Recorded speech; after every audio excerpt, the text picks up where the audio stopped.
Assalamualaikum warahmatullahi wabarakatuh. Kami dari kelompok 1 akan mempresentasikan hasil diskusi kami tentang uji heteroskedastisitas di mata kuliah ekonometrika.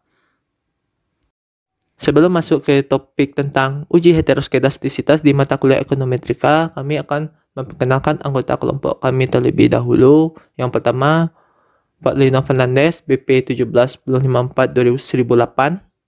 Yang kedua, saya sendiri sebagai moderator, Hanif Fadi, PP 181054-2002. Yang ketiga, Aldi Putra Pratama, PP 181054-2006. Yang keempat, Niko Anggri Putra, PP 181054-2036. Yang kelima, Akmal Ramadan, BP 181054-2038. Itu perkenalan dari anggota kelompok kami. Selanjutnya akan masuk ke topik selanjutnya tentang latar belakang dari uji heteroskedastisitas. Baik, kita masuk ke pembahasan pertama, yaitu dari latar belakang. Ekonomi adalah salah satu cabang keilmuan yang sangat dekat dalam kehidupan sehari-hari. Banyak aktivitas-aktivitas di dalam kehidupan yang sangat bersangkutan dengan ekonomi dan tidak akan lepas dari ekonomi. Dari hal tersebut, semua pasti ada dilakukan sebuah penelitian yang gunanya untuk menguji bagaimana hubungan antara suatu variabel yang bisa melalui atau memakai analisis regresi yang di dalamnya terdapat analisis korelasi. Dalam untuk menguji korelasi tersebut adanya yang itu menggunakan asumsi-asumsi yang melandasi analisis tersebut. Sebagai contoh, seorang pengamat ekonomi yang akan melakukan pengujian penelitian tentang hubungan antara teknik bekerja efektif dengan beberapa metode teknik bekerja lainnya dengan jumlah target yang tercapai. Untuk mengetahui hubungan antara variabel tersebut, maka dapat dilakukan analisis korelasi. Namun, pengujian harus memenuhi asumsi-asumsi. Salah satu dari asumsi-asumsi tersebut adalah tidak memiliki heteroskedastisitas, yang mana bisa diketahui dalam uji heteroskedastisitas ini berarti bahwa variabel residual tidak sama untuk semua pengamatan atau pengujian.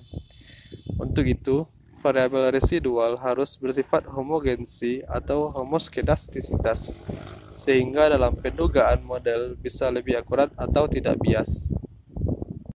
Selanjutnya kita masuk ke definisi dari heteroskedastisitas. Jadi, uji heteroskedastisitas ini adalah untuk mengetahui ada atau tidaknya penyimpangan asumsi klasik heteroskedastisitas, yaitu adanya ketidaksamaan varian dari residual untuk semua pengamatan pada model regresi. Prasyarat yang harus terpenuhi dalam model regresi adalah tidak adanya gejala heteroskedastisitas. Lalu bisa diartikan juga uji heteroskedastisitas ini adalah uji yang menilai apakah ada ketidaksamaan varian dari residual untuk semua pengamatan pada model regresi linear.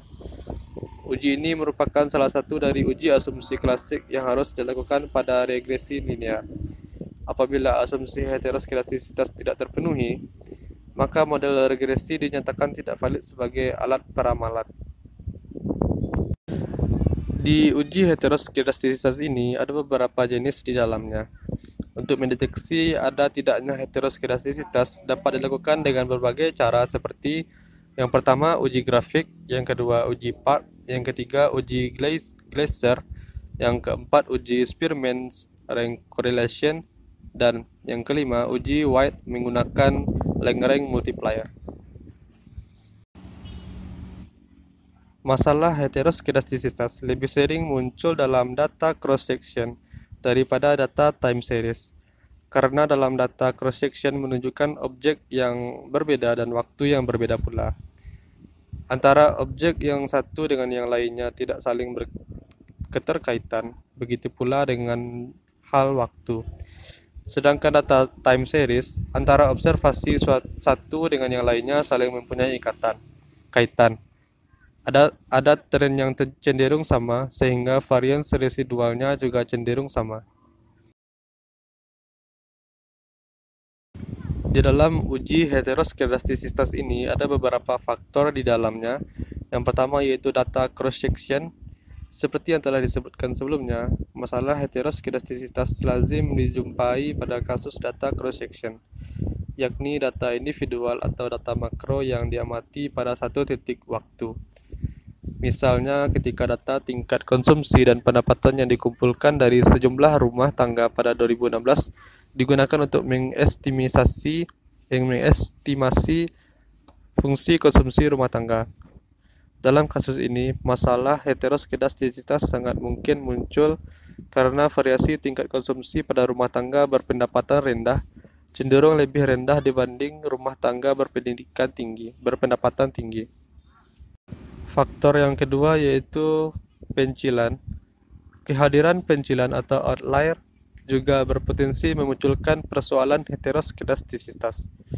Pencilan adalah observasi yang nilainya relatif sangat jauh berbeda atau lebih tinggi atau lebih rendah dibanding observasi lainnya. Ketika ukuran sampel sangat kecil, peluang munculnya masalah heteroskedastisitas akibat kehadiran outlier menjadi semakin besar.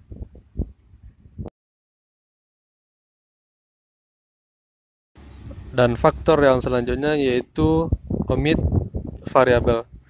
Masalah heteroskedastisitas juga bisa muncul ketika variabel yang relevan dalam model regresi tidak dimasukkan ke dalam spesifikasi model. Dengan kata lain, spesifikasi model yang digunakan kurang tepat. Misalnya ketika mengestimasi fungsi permintaan terhadap suatu komoditas, kita tidak memasukkan variabel harga komoditas lain yang merupakan produk komplement atau substitusi dari komoditas tersebut sebagai variabel penjelas. Selanjutnya, distribusi variabel tak bebas. Jika variabel yang memiliki distribusi tidak simetris, yakni berdistribusi menceng, skewed, seperti lazim dijumpai pada data pendapatan, pengeluaran, upah, dan lain-lain, dimasukkan sebagai variabel penjelas, persoalan heteroskedastisitas juga bisa muncul. Selanjutnya yaitu transformasi data dan functional form. Masalah heteroskedastisitas juga bisa muncul karena transformasi data yang tidak tepat, rasio phase differencing, dan lain-lain. Dan penggunaan bentuk fungsional dalam memodelkan data yang tidak tepat, misalnya penggunaan model linear ketimbang log linear model. Cara mengatasi heteroskedastisitas ada 3 cara untuk mengatasinya, yakni yang pertama dengan cara transformasi data, yang kedua dengan cara weighted least square atau WLS, atau regresi linear dengan menggunakan pembobot. Yang terakhir yaitu dengan cara membiarkannya namun menggunakan koefisien estimasi yang robust atau kebal terhadap pelanggaran heteroskedastisitas, yaitu koefisien estimasi Huber-White. Selanjutnya yaitu konsekuensi heteroskedastisitas terbagi menjadi 2. Yang pertama yaitu penaksir OLS tetap tak bias dan konsisten tetapi tidak lagi efisien dalam sampel kecil dan besar. Yang kedua yaitu variasinya tidak lagi minimum. Pengolahan data menggunakan EViews. Dapat dilihat data perkembangan ekspor, konsumsi, impor, angkatan kerja, dan populasi di negara DEF pada tahun 1990 sampai tahun 2013 sebagai berikut.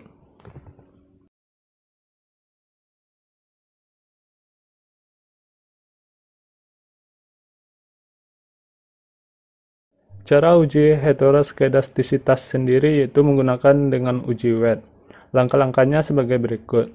Pilih view, lalu pilih residual diagnostic, dan selanjutnya pilih heteroskedasticity test, dan pilih Watt, lalu tekan OK untuk mendapatkan hasil dari uji heteroskedastisitas. Selanjutnya hasil dari heteroskedasticity test White.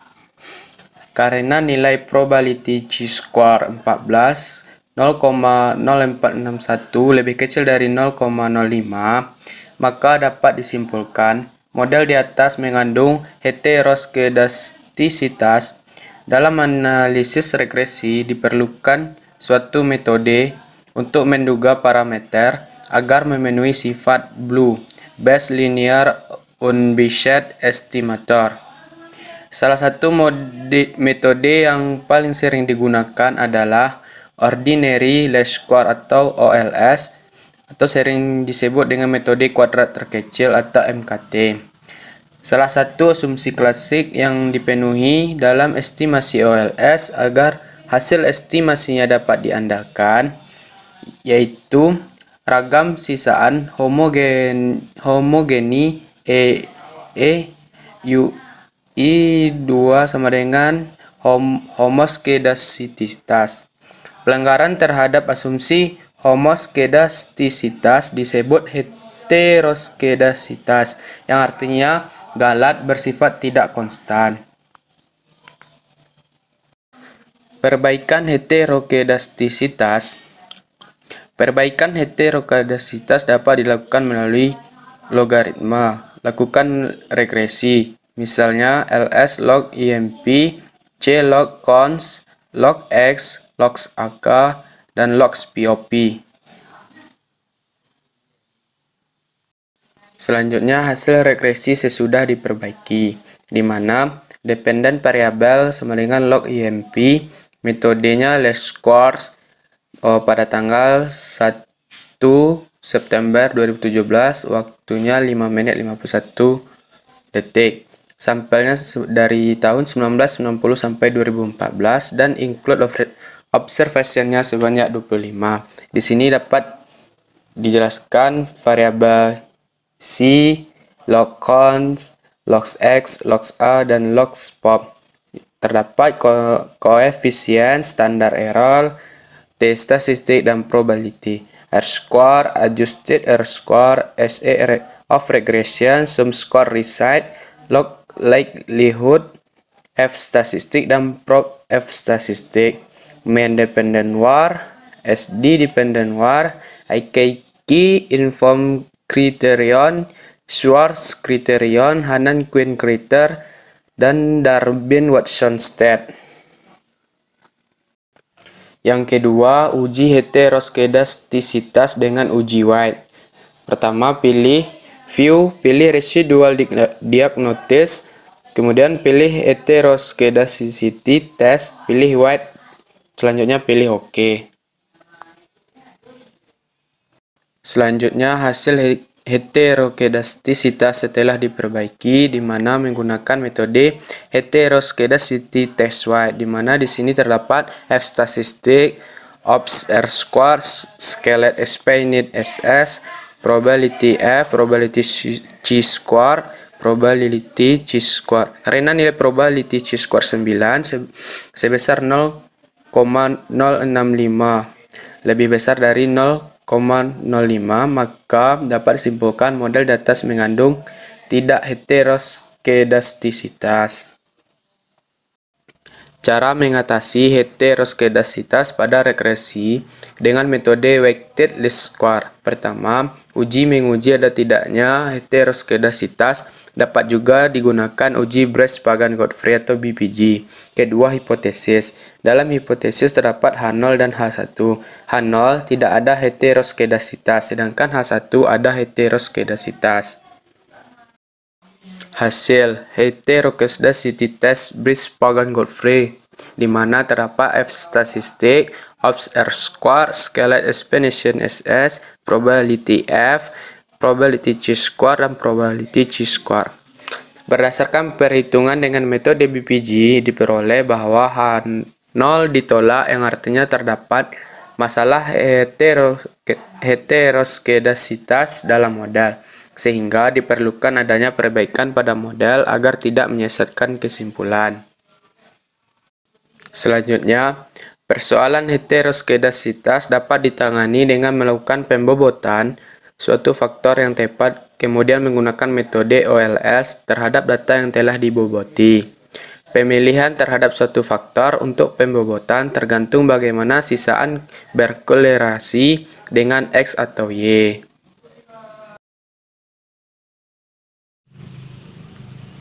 Pada heteroskedastisitas ini sudah ada tabel yang sudah diboboti dari tahun 1990 sampai tahun 2014, yaitu selama 25 tahun tabel yang sudah diboboti.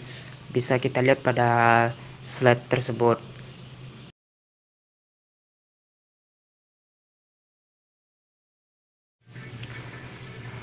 Uji heteroskedastisitas dapat dilakukan dengan cara regresi, yaitu LS-MP2, C, COS2, EKS2, AK2, POP2. Hasil dari regresi tersebut dapat kita lihat pada slide, yaitu terdapat variabelnya C, COS2, EKS2, AK2, POP2. Bisa kita lihat angka-angkanya di slide tersebut. Uji heteroskedastisitas dapat dilakukan dengan uji White, yaitu caranya pilih view, pilih residual diagnostik, pilih heteroskedasticity test, pilih browse Pagan Godfrey, pilih OK. Hasil dari heteroskedastisitas yang sudah diboboti. Bisa kita lihat hasilnya setelah kita uji menggunakan uji White tersebut. Berdasarkan perhitungan dengan metode BPG diperoleh bahwa H0 diterima, yang artinya tidak terdapat masalah heteroskedastisitas pada model dalam kurung prop C² dalam kurung 4 sama dengan 0,34 lebih besar dari alfa sama dengan 0,05. Dapat disimpulkan bahwa pembobot pada alfa taraf sebesar 0,05 dapat mengatasi heteroskedastisitas. Selanjutnya yaitu stata. Contoh data untuk uji pada stata yaitu data ekspor impor. Bisa dilihat pada slide tabel tersebut.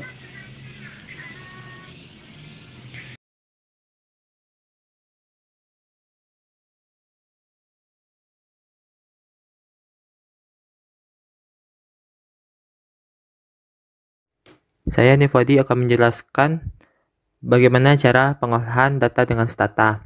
Tabel tadi sudah dijelaskan oleh anggota kelompok sebelumnya, yakni untuk melakukan uji heteroskedastisitas dengan uji PPLM, maka perintahnya adalah LMH, LMXTY, X1, X2, X3, ID, dalam kurung 5. Outputnya adalah sebagai berikut. Bruce Pagan Lagrange Multiplier Panel Heteroskedastisitas Test. H0-nya adalah panel homoskedastisitas, HA panel heteroskedastisitas. Lagrange multiplier LM test sama dengan 28,3716. Degrees of freedom yakni 4,0 dan p-value lebih besar dari C2 dalam kurung 4 sama dengan 0,0001. Yang kedua, untuk uji heteroskedastisitas dengan uji LR, maka perintahnya adalah LMH, HXT, Y, X1, X2, X3, ID, dalam kurung 5, outputnya adalah sebagai berikut, yakni green likelihood ratio panel heteroskedastisitas test. Di dalamnya terdapat H0, yaitu panel homoskedastisitas, dan HA-nya adalah panel heteroskedastisitas. Likelihood ratio LR testnya adalah sama dengan 104,41497 dengan degrees of freedom yakni 4,0 atau 4,0 dan p-value lebih besar dari C2 dalam kurung 4 sama dengan 0,0000. Jadi kesimpulan awalnya adalah kedua metode pengujian data sama-sama memiliki p-value yang lebih kecil dari 0,05. Sehingga berdasarkan hasil kedua metode pengujian tersebut, hipotesis 0 yang menyatakan bahwa struktur varian bersifat homoskedastisitas ditolak atau terjadi gejala heteroskedastisitas. Lalu, kondisi ini mengakibatkan hasil estimasi koefisien regresi tidak lagi efisien. Selain itu, standar error yang dihasilkan tidak lagi benar secara statistik. Konsekuensinya adalah inferensia statistik atau estimasi selang kepercayaan dan pengujian hipotesis. Tidak bisa dilakukan. Jika dipaksakan, kesimpulan yang diperoleh bakal menyesatkan dan tidak bermakna. Maka, cara mengatasinya yakni dengan robust standard error, menyediakan solusi untuk persoalan ini. Meski hasil estimasi koefisien regresi tetap tidak efisien, inferensia statistik tetap bisa dilakukan. Dengan menerapkan robust standard error, pada dasarnya kita hanya mengoreksi perhitungan standar error tanpa mengubah hasil estimasi koefisien regresi. Langkah-langkah atau cara mengatasi heteroskedastisitas adalah yakni dengan menambahkan VCA robust pada sintak yang digunakan untuk mengestimasi model regresi. Dengan sintak ini kita meminta kepada stata untuk melakukan koreksi terhadap standar error. Hasilnya adalah sebagai berikut. Hasil dari untuk mengatasi uji heteroskedastisitas menggunakan VCA robust, maka hasilnya adalah sebagai berikut. Kesimpulan akhir dari penggunaan stata untuk mengatasi heteroskedastisitas dapat dilihat bahwa aplikasi robust standard error hanya merubah standar error dan statistik uji atau t-stat dan p-value dari estimasi koefisien regresi. Adapun hasil estimasi koefisien regresi tetap tidak berubah. Dengan menerapkan robust standard error, telah menyelesaikan masalah pelik yang timbul akibat terlanggarnya asumsi homoskedastisitas, meski hasil estimasi koefisien regresi tetap tidak efisien. Ini adalah pembagian tugas anggota kelompok 1 di kelas E2.